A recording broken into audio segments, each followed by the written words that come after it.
In this season of FARANK Adventures, Frank and his friends have been traveling all over their state of New Jersey to find all of its secrets, legends, and hauntings.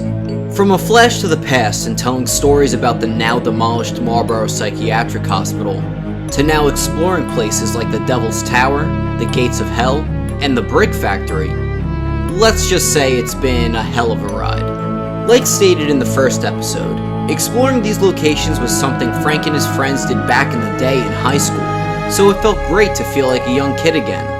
But even with spooky season being over, we still have one more spot to visit. We're gonna move on to the very last thing here, Chorman. Alright. So this was the last spot that we went to in our Weird New Jersey adventuring this summer. It's known as the Deserted Village. Yes, and this is the spot I was most excited for, honestly.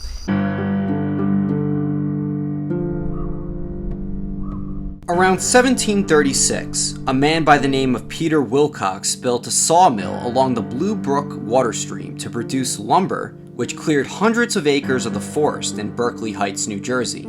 It was then demolished as more people started to move into the area. By around 1845, a man named David Felt bought the 760 acres of land and built a mill on Blue Brook, 2 dams for the mill, and a town for the workers in the mill. With this village having its own population, he called it Feltville, and even gained the nickname of King David, as he required the residents to attend church at the church house and the kids to attend classes in a one-room schoolhouse. By 1850, around 175 people lived in Feltville and strived until Felt sold the property. And as several business successors failed to create something new of the area, it became known as the Deserted Village. In 1882, it was bought by Warren Ackerman, who transformed it into a summer resort called Glenside Park. But as interest became less and less over time due to the Jersey Shore presumably, it became deserted once again. At the end of the day, the Union County Park Commission bought the land and conserved the buildings there to show people nowadays how they used to live here in Feltville. To conserve the history, many of the buildings were restored so they wouldn't break down and deteriorate. Not all of the buildings are still there from the past though, like the mill, the Felt Mansion, dormitories, and the school. Although the foundation of the mill is still visible next to Blue Brook. That's where it stands now as a tourist attraction, but there is still one ghost story that goes around about the place here and there. Popular legend has it that 3 ghosts live in the house furthest down the path. This apparently originated in 1912, when 3 young sisters all went camping in the woods that never returned. The locals were able to find their bonnets, but the fear of the people caused a lot of them to move away.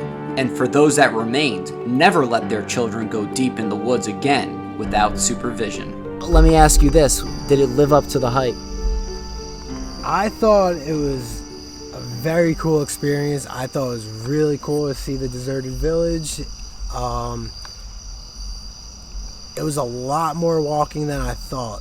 100%. A lot that's more for walking sure. than I thought, but the only thing I wish was different that would have made it better was to go in some of the buildings.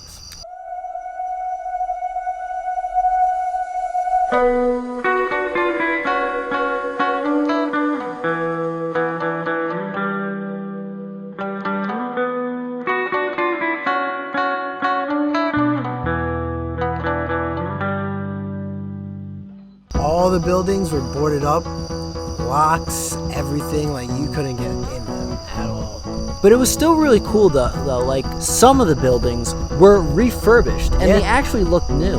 One of them had a brand new deck, smelled like fresh wood. Like, Yeah. It was crazy. Yeah, right. And right when we walked in there too, we saw the first building we saw, we were like, is someone actually like living here? We did notice though there was the Boy Scout sign. Oh yeah, so what we think is they use some of the buildings there as like a Boy Scout like Base. Base. We saw the map of the place, park. of the whole Watchung Reservation, and it's gigantic. This dude. place was huge.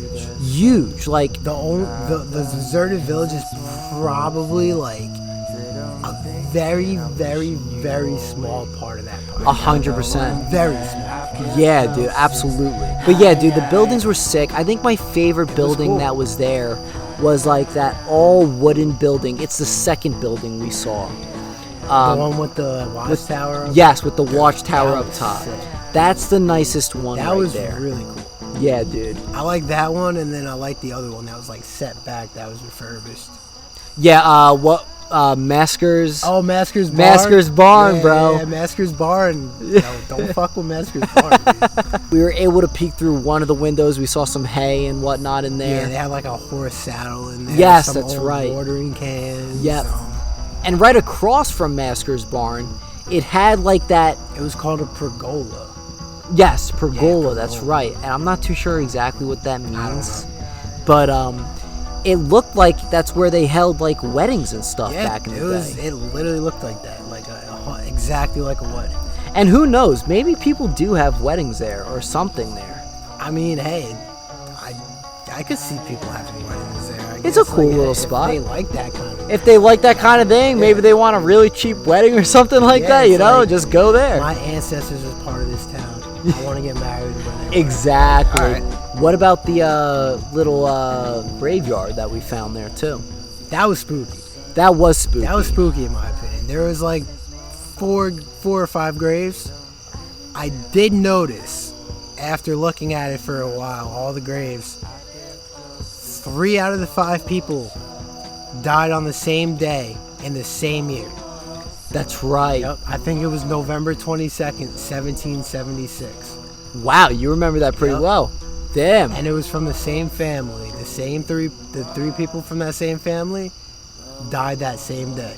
Same year. That is wild.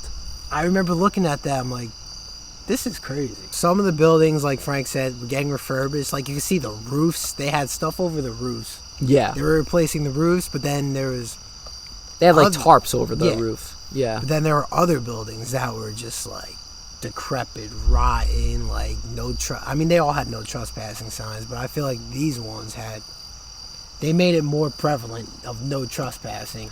100%. I guess because, like, you know, you don't know what's going to happen if you walk on the deck of the building or something like that. Well, a lot of the decks were destroyed. Oh, yeah. They were like really beat up bad. But all right, man, that was all the spots we went to, bro. Yeah, that- dude, it that- was a good summer for We're New Jersey. 100%. Tell you that. Maybe we'll do it again. Sure, man. Thank you for doing this this little talk with me about all the spots and everything like Of course, that. dude. All right, dude. Good pod. Good pod. Yeah. All right, guys.